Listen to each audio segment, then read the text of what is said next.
I'm here today with some incredible young investors that are going to be on stage in just a minute. So I asked them if they would jump on screen and do an impromptu interview with me. So I want to welcome both Calaway McQueeny and Jack Goodwin to the Ballantyne Keller Williams office. They're going to be pouring into our wealth building and investment club today. And so let's just jump in, guys. So please introduce yourself and tell us a little bit about yourselves. Alrighty, well, thank you. I'm Jack, and I'm Calaway McQueeny. man, not only are we business partners and investors, but we're actually lifelong childhood friends. We grew up together in Overland Park, went to grade school together, high school, and we both went off to college. And when we came back, we were ready to hit the ground running. Uh, we both hit the ground running in the corporate world, that is, but it did not take long for us to realize that we belonged on the investment side. We wanted to be our own boss, and now we're here. Yeah, nothing really more to add to that. Just love eating what you kill, and it's been so fun being able to do this with your best friend. And like you said, be your own boss, run your own work week, and be on your own time. Wonderful. So what was your very first investment and how did that turn out? So for me, it was right when I was graduating college, I got an engineering job. And so I used that salary. I had learned about passive income, watching Bigger Pockets, all that kind of thing. So I knew I just wanted to buy a house. So I used my salary, just went and got qualified at the bank. They said I could afford, 200 something thousand. So found something in my price range, went and put the very minimum down, lived in that for 7 months. And then long story short, moved to my mom's basement so I could put it on Airbnb. And so I got that first booking when I was sitting at work one day while living in my mom's house, and got $800, and I was like, that was as much as I make in 4 days. So I was hooked, and from then on, I was like, okay, that was the coolest thing I've done. I need to do more of that. So. And you just wanted to do it over and over and over again. Okay, Yeah. Wonderful. How about you, Jack? So, despite being a real estate agent and in the investment space, shockingly, I studied agricultural business in college. So the first thing I did when I got out of college was I purchased a farm in order to operate it as a farm. And in doing so, the first thing I started doing was all the improvements I could do to make it the best operational piece of land as possible. But what I didn't realize was, as I was doing that, I was actually flipping real estate. So once all the work I had done to this farm was done, the agent that actually assisted me in purchasing this drove by and he said, "I don't think you realize what you've done to this land and what it could sell for now." And I was like, "Well, how much is that?" I don't know. And he told me, and I said, "If you can get that done, yes, I wanted to be a farmer, but I can be a land flipper if that's true." Um, so that's what we did. It sold. It sold for a great price, and I was hooked. And while my background was in, I say background, but my education was in agriculture, um, pegging off of Callaway's experience in his real estate endeavors, I found that there's just so much access to capital in the residential space. So, yes, it was that farm deal that got me hooked on more so real estate investing, but also just Callaway and I bouncing off our own experiences that kind of opened up the light to the opportunities in the residential real estate space. Wonderful. Thank you. And so let's go back about a year and a half, 2 years. Tell me what you were doing, Callaway, when you first got into the real estate investment side of things. Yeah, so we worked for an acquisition company. It was wholesale based, so just basically working for a large nationwide wholesaler. Jack and I both did acquisitions and sales there and had a lot of success. So it was a very high income role, if you did well with it. And so we hit our stride, making good income, and with our background, we always wanted to be investors ourselves. So once we started having disposable income to make said investments, we started teaming up together, buying some deals, buying some rentals, and we were getting a good pace going. Long story short, the upper management of that company wanted us to kind of stay being a salesperson for them, and didn't love us turning into more of the investor side because they just wanted to keep you producing. And it's nothing bad against them or anything. I understand it, but kind of saw the writing on the wall that if we really wanted to get serious about this and be full-time investors, we were going to have to just go do this full-time ourselves instead of working for someone else. And you obviously look very young. So do you mind telling us how old you are? I'm 27. 27. 27 as well. Yeah. 27. And just following you on Instagram and Facebook, I noticed that you had a really big week last week. How many Yeah. transactions have you closed in the past week? Oh, in the week, I don't know.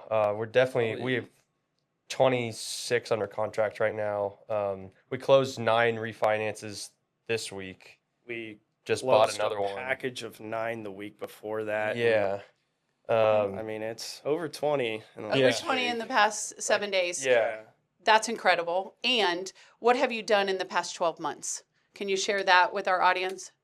Yeah, so it's on the slide that we have. I don't even know off the top of my head, honestly, but I know we're somewhere around like 127 closed year to date. And then we are under contract on an additional 115. And then we also have about 26 under contract outside of that. So we should end this year 300 range, I would say, 300 homes. 300 units. And that's Yeah. on the investment side. Yeah, And you also run a retail side of your business. correct. Yes. Will you talk to us a little bit about that and how that is run right now? Yeah, I think that our team has something that's very special and unique compared to most teams. While the team focus on what we provide is, assisting buyers, sellers, investors, there's nothing different there. But what is different is who we've chosen to be on our team. I think something that we can really hang our hat on is that we have agents that not only talk the talk, but walk the walk. Yes, there are plenty of successful teams out there that have all sorts of units and volume, but there's no better person to help you through buying or selling your home than someone that has done it themselves so many times. And that's who our agents are. They are people that walk the walk in being investors. I forget the actual hard numbers on it, but There's Yeah. hundreds of doors. there's owned hundreds of doors by our owned team. by Yeah. our team, and the amount of flips. They're not just someone there that's regurgitating what they heard, but they're guiding you in your experience based on the experiences they've had themselves. So they're actually teaching others how to build wealth, and they're building wealth by really mirroring and match what you're doing. Yeah. You've set the playing field for them. Yeah. Incredible, incredible. And so if you could go back, let's just one last question so we can wrap this up and get you on stage. Yeah. If you could go back and give your 18-year-old self one piece of investing advice, what would that be? So go back almost 10 years. That's hard. I don't know. I feel like I went as fast as I could. So I legitimately can't think of like what would I change? Because I mean, obviously we've made tons of mistakes, but I left my engineering job 7 months in to go do this. So it's not like I could tell myself start sooner. I feel like I got a piece of the corporate world, got enough to understand that it wasn't for me. And then pretty much the second I decided that, I just went and ran. And then the same with working at that wholesale company. The second it felt like it was time that we need to go do this on our own, I mean, there's no hesitation. So I would say, just for anybody, don't have hesitation. If your gut's telling you something that, this isn't for you and you want to go get after it, I mean, trust yourself and go all in. Don't leave any half measure. I'd say when you are making one of your first investments, and this even goes to, veterans, I'd say, if you're going to invest money, write down what your goal is with that investment. And then with that, also write out 3 what if scenarios. What if it goes perfectly? What if it goes just on par as planned? What if it goes poorly? And then before you do it, what are you going to do in those 3 events? Because so many times I've seen other flippers, buy a house optimistically and it goes south, and then they keep digging themselves further and further and further into a hole. I think that you have the clearest mind in what you're doing before you do it, before you're under the fire. So right before you make an investment, I would say just put it on paper and be very clear, upfront, and honest with yourself. And it's not something I would change about what we did in the past, but that very literally is something we did do in starting our partnership. Was we just put it on paper.